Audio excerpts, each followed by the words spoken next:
오늘 말씀은 바울이 쓴 옥중서신, 즉 감옥에서 쓴 편지 중에 하나인 빌립보서 1장 말씀을 가지고 말씀을 선포하겠습니다.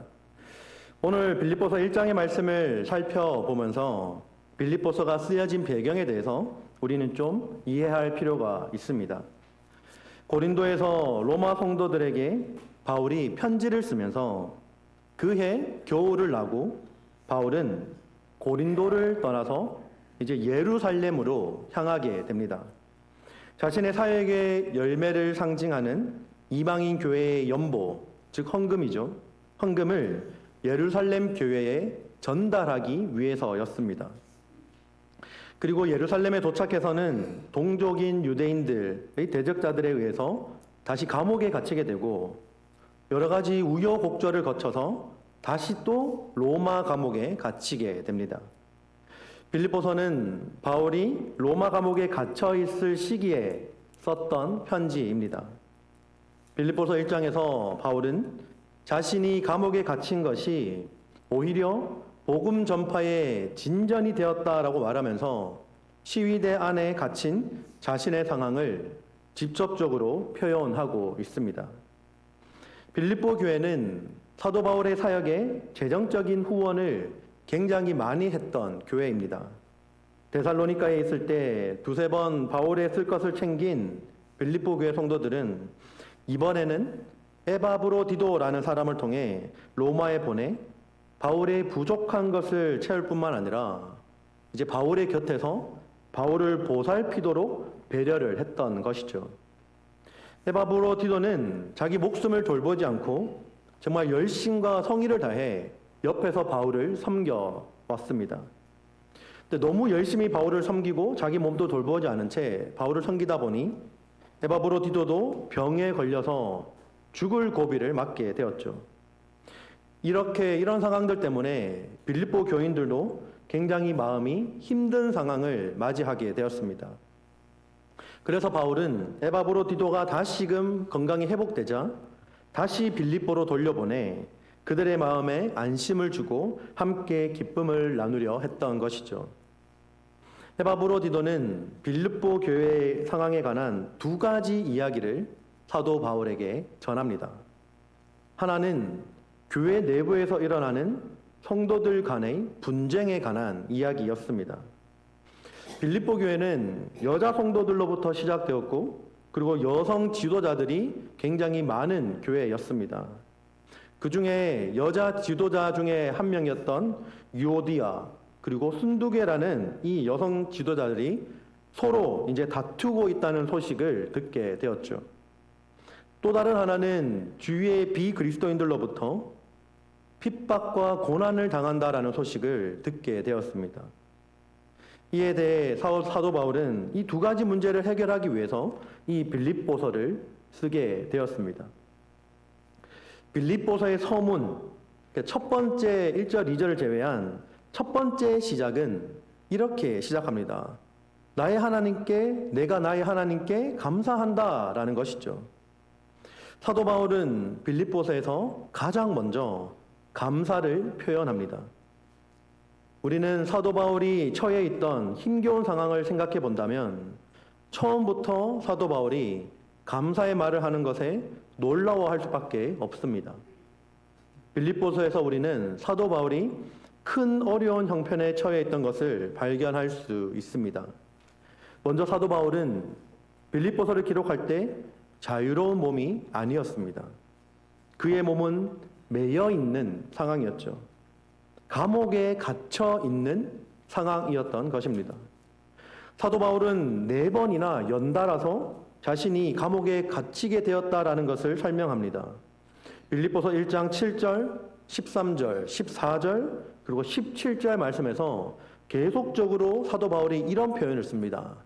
나의 매임이라는 단어를 쓰죠. 그런데 이에 대해서 사도 바울에게 더욱 어려운 일이 있었습니다.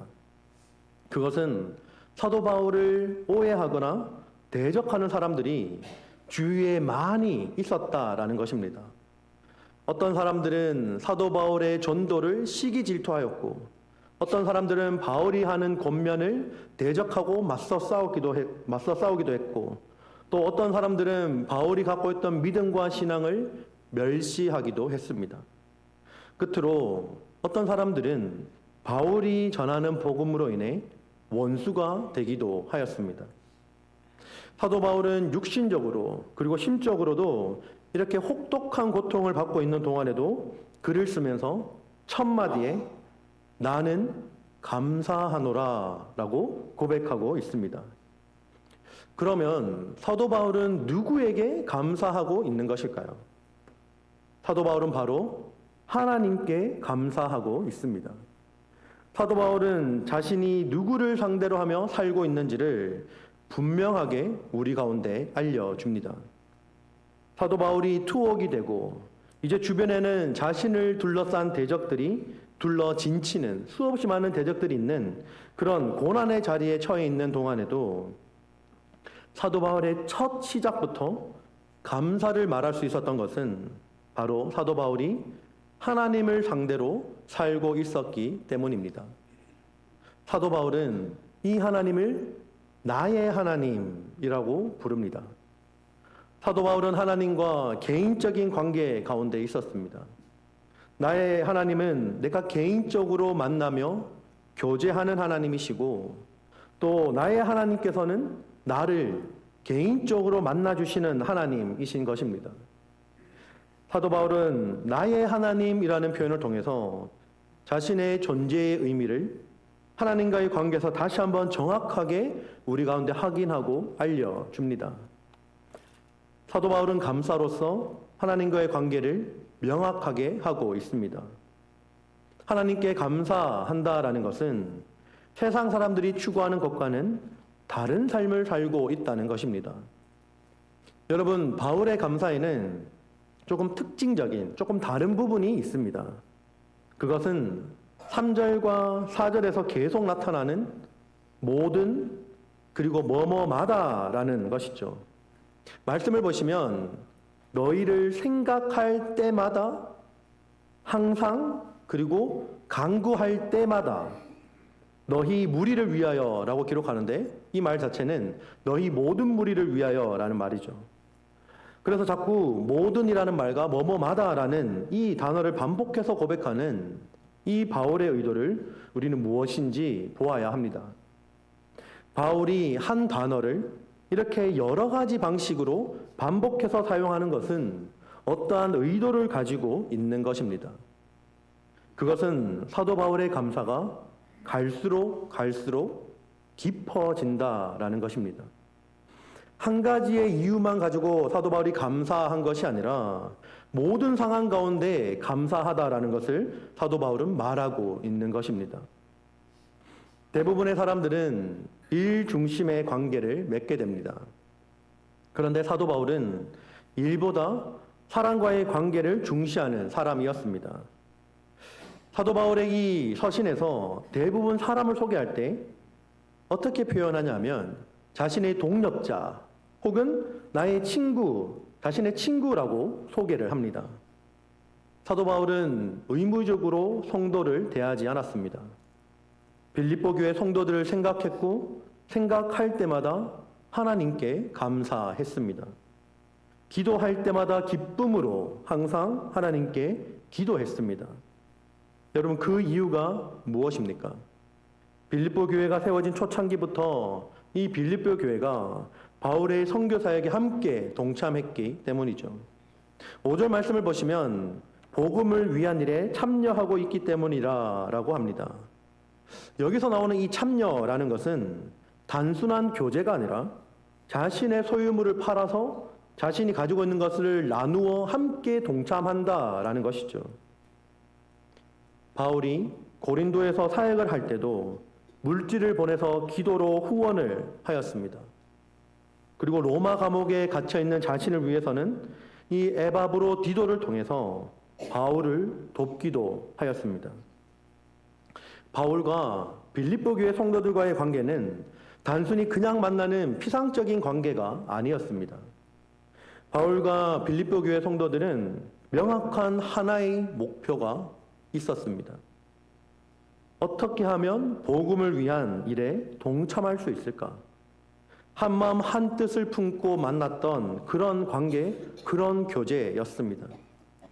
다시 말해서 바울과 빌립보 교회 성도들과의 교제는 복음을 위한 만남과 교제였던 것이죠. 빌립보서 4장 14절과 15절 말씀에 보시면 사도 바울의 괴로움에 빌립보 교인들이 함께 참여하였고 사도 바울이 마게도냐 지역을 선교할 때 빌립보 교회가 유일하게 도왔다라고 기록합니다. 여러분, 사도 바울이 전도 여행을 다니면서 세운 교회들이 참 많이 있습니다. 전도 여행을 하면서 이런저런 교회를 많이 세우고 개척을 하였습니다. 사도 바울의 복음을 듣고 회심한 사람들도 많았습니다.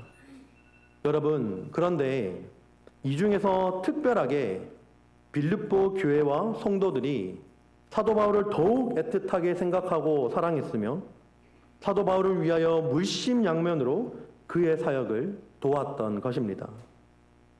사도 바울은 이러한 빌립보 교회를 위하여 빌립보서 1장 3절부터 11절까지 간절한 마음을 담아 기도합니다. 그 내용은 총 4가지입니다. 첫 번째는 빌립보 교회 성도들의 사랑이 풍성하게 해 주십시오. 두 번째는 빌립보 교회 성도들이 지극히 선한 것이 무엇인지 분별하게 해 주십시오. 세 번째는 그리스도의 날까지 진실하여 허물이 없게 해 주십시오. 네 번째는 의의 열매가 삶에 가득하도록 도와주십시오라고 기도합니다. 여러분, 사도 바울은 빌립보 교회 성도들을 향해서 이러한 기도를 드리는데 3가지의 중요한 태도를 가지고 기도하고 있습니다. 첫 번째는 3절 말씀에서 나오는 감사가 나오고 4절에서는 기쁨으로 기도합니다. 그리고 마지막으로는 6절에서 확신하노라 라고 말하죠. 그러니까 확신 가운데 기도하고 있습니다. 여러분, 사도 바울은 지금 자기 자신도 감옥에 갇혀 있는 상황 가운데 있습니다. 자신의 앞날도 어떻게 될지 모르는 두려운 상황 가운데 있습니다. 내일 어떻게 될지 사도 바울은 전혀 알지 못하는 앞이 캄캄한 상황 가운데 있었습니다. 이런 사도 바울이 확신 가운데 기도하고 감사 가운데 기도하고 기쁨 가운데 기도합니다. 사도 바울 자신도 정말 처참한 상황이고 앞이 보이지 않는 캄캄한 상황과 온갖 고난과 고통 가운데 직면해 있음에도 불구하고 사도 바울은 확신 가운데 기도합니다. 사도 바울의 인생이 가장 불확실한 순간에 사도 바울은 가장 확신 가운데 기도합니다. 사도 바울의 확신은 대체 무엇에 근거하고 있을까요? 어떻게 사도 바울은 이렇게 확신을 가지고 자기 앞날도 캄캄한데 니나 잘해라 라는 말을 들을 수도 있는 상황인데 사도 바울은 어떻게 이렇게 확신 가운데 기도할 수 있을까요? 오늘 말씀 6절 말씀을 다 함께 읽도록 하겠습니다. 너희 안에서 착한 일을 시작하신 이가 그리스도 예수의 날까지 이루실 줄을 우리는 확신하노라. 아멘. 너희 안에 착한 일을 시작하신 이는 바로 하나님이십니다. 사도 바울의 시야가 갑자기 선한 일을 시작하신 하나님께로 향합니다. 사도 바울은 빌립보 교회 성도들을 넘어서 그들 위에 서 계시는 하나님께, 그리고 땅을 넘어서 하늘로, 그리고 성도들에게 착한 일을 시작하신 분에게로 사도 바울의 시선을 고정시킵니다. 그리고 인간의 위대함을 넘어서 하나님의 위대함으로 사도 바울의 시각이 전환이 됩니다. 사도 바울은 성도들에게서 눈을 돌려 성도들의 원인이 되시며 성도들의 믿음의 근원이 되시는 하나님을 바라봅니다. 그리고 사도 바울은 하나님이 누구신지를 정확하게 우리에게 설명합니다. 착한 일을 시작하신 이가 이루실 것이다. 사도 바울은 하나님의 시작과 하나님의 성취를 분리시키지 않았습니다. 하나님께서는 시작하시는 하나님이시며 완성하시는 하나님이십니다. 하나님께서 시작하지만 완성되지 않는 일이란 없습니다. 하나님의 시작은 반드시 성취되는 것입니다. 그러니까 하나님에게 있어서 시작은 이미 성취인 것입니다. 여러분, 우리가 흔히 시작이 반이다라고 하죠. 그런데 하나님에게 시작은 곧 완성입니다. 여러분, 우리가 믿는 하나님은 어떤 분이십니까? 여러분, 혹시 금사빠라고 아십니까? 조용한 걸 보니 아무도 모르시는 것 같습니다. 제가 설명해 드리겠습니다. 금사빠는 금방 사랑에 빠지는 사람을 줄여서 금사빠라고 합니다. 금방 사랑에 빠지는 사람, 금사빠. 네. 여러분들 사람을 만나면 이 금사빠는 너무 빨리 사랑에 빠지는 사람을 말하는 것이죠. 말 그대로. 그런데 이런 금사빠들의 특징이 뭔지 아십니까? 바로 금방 사랑이 또 빨리 식는다라는 것입니다. 처음에는 뭐든지 다 해주고 내가 뭐든지 다 줄게, 너가 원하는 대로 해 라고 뭐든지 다 해줄 것처럼 사랑했다가 조금만 자신의 기분을 나쁘게 하거나 조금만 수가 틀리면 금방 사랑이 식어버리는 사람이 바로 금사빠들의 특징입니다. 여러분, 이런 사람을 신뢰할 수 있을까요? 신뢰할 수 없죠. 믿을 수가 없을 것입니다. 만약에 하나님께서 여러분이 잠깐 하나님 말씀을 잘 들어서 혹은 교회 활동에 열심이고 여러 가지 봉사에 열심이라서 교회에서 정말 여러 가지 일들을 감당해서 하나님 보시기에 좀 마음에 잘 들어서 하나님께서 여러분에게 금방 사랑에 빠졌다가 여러분이 이제 좀 그 열정이 조금 식어서 차츰차츰 교회 봉사도 하지 않게 되고 또 하나님 보시기에 조금 안 좋은 행동들을 하게 될 때, 그렇게 할 때 하나님의 사랑이 좀 빨리 식어서 하나님이 약속하신 것도 사랑이 식어버렸기 때문에 나는 안 지켜, 너 이제 내 마음에 안 들어 라고 한다면 여러분 어떻겠습니까? 그 하나님을 우리가 신뢰할 수 있을까요? 신뢰할 수 없을 것입니다. 여러분, 우리 하나님은 그런 분이 아니십니다. 하나님의 시작은 곧 성취입니다. 약속을 반드시 이루시는 분이십니다. 한번 시작하신 일을 절대로 포기하지 않는 분입니다. 예레미야 33장 3절 말씀에 뭐라고 기록합니까? 너무 유명한 말씀이죠. 함께 읽어볼까요? 너는 내게 부르짖으라. 내가 내게 응답하겠고 내가 알지 못하는 크고 은밀한 일을 내게 보이리라. 아멘. 여러분, 이 말씀 너무나 유명한 말씀이죠. 여러분들도 많이 암송하고 계시는 말씀일 것입니다. 그런데 여러분, 이 앞절이 어떤 말씀이 기록되어 있는지 아시는 분 계신가요? 이 말씀은 너무나 유명한 말씀이라 이 말씀은 암송하고 있는데 이 앞절은 아마 많은 분들이 어떻게 기록되어 있는지 모르실 것입니다. 여러분, 오늘 읽었던 예레미야 33장 3절 말씀의 전제 조건이 되는 것이 바로 앞에 나오는 2절 말씀입니다.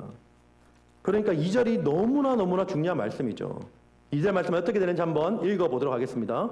이를 행하시는 여호와, 그것을 만들며 성취하시는 여호와, 그의 이름을 여호와라 하는 이가 이와 같이 이르시도다. 아멘. 여러분, 이 하나님께서 너는 내게 부르짖으라. 이를 완성하신 하나님께서 너는 내게 부르짖으라. 완성하신 하나님께서 내게 응답하겠다. 내가 알지 못하는 크고 은밀한 일을 완성하시는 하나님께서 내게 보이겠다라고 말씀하시는 것입니다. 하나님은 일을 행하시며 그것을 만들기도 하시며 성취하시는 분이십니다.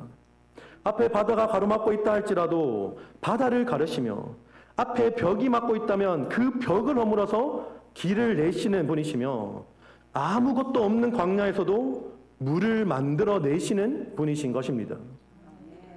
이사야서 43장 19절과 20절 말씀에 뭐라고 말합니까?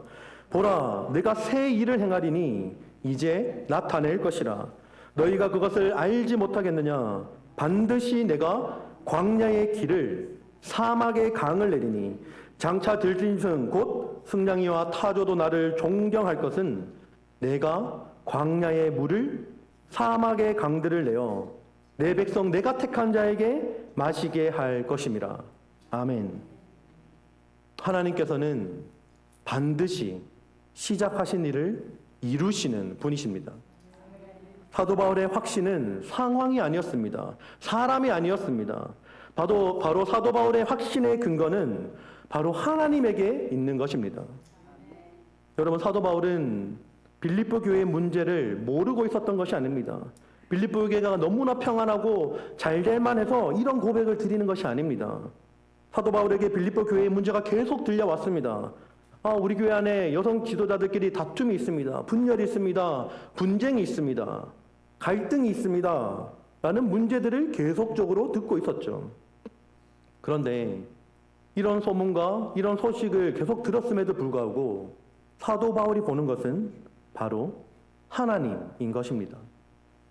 그 하나님께서 너희 안에 착한 일을 시작하셨다라는 것입니다.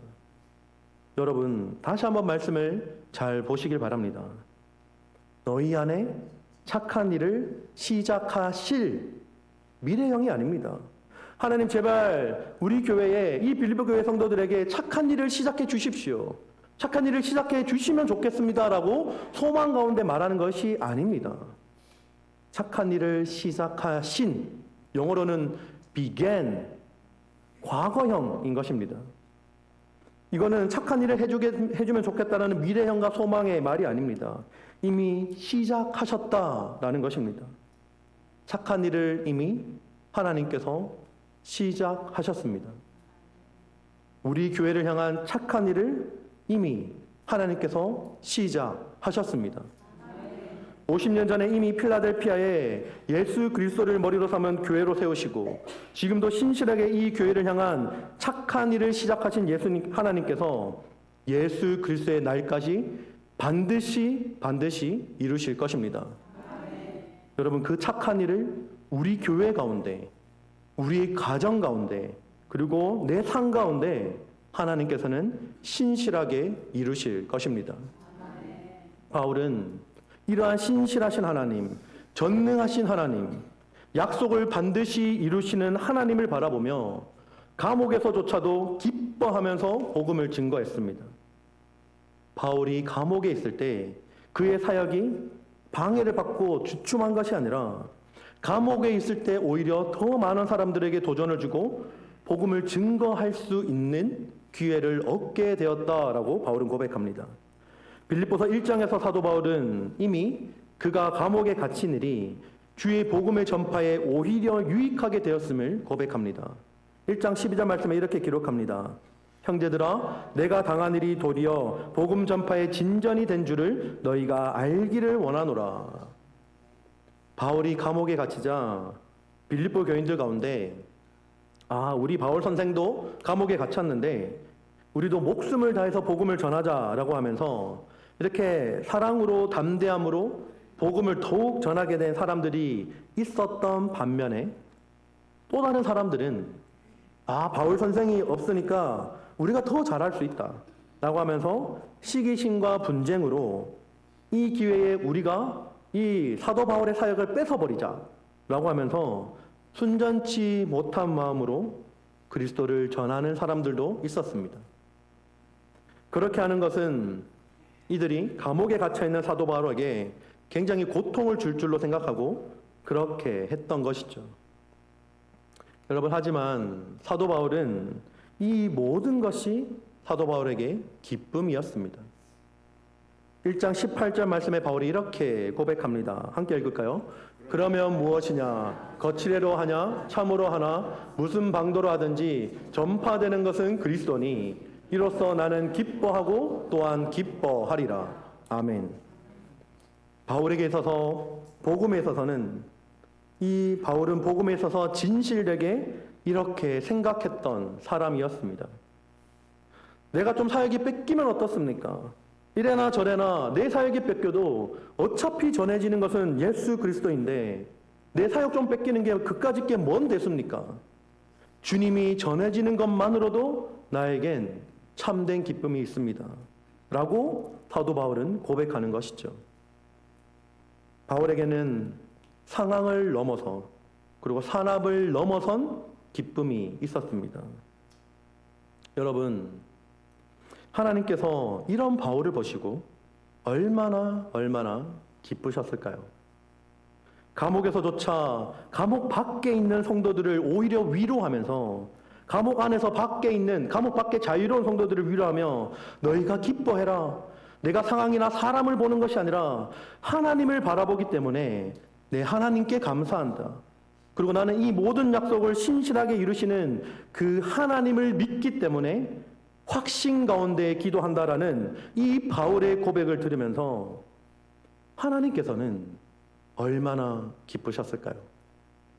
여러분, 바울처럼 하나님을 닮아 진실되고 순전하고 정직한 삶, 깨끗한 삶, 사람 눈앞에서 살아가는 사람이 아니라 하나님 눈앞에서 살아가는 사람, 그리고 나의 소망을 상황과 사람에게 두는 것이 아니라 하나님께 두는 삶, 권력 있는 사람들 앞에서의 내 모습과 권력 없는 사람들 앞에서의 삶이 똑같은 삶, 앞에서의 모습과 뒤에서의 모습, 사람들 앞에서의 모습과 골방에서의 나의 모습이 똑같은 진실된 삶, 여러분 이런 삶을 살아가게 해달라고 결단해 보시지 않으시겠습니까?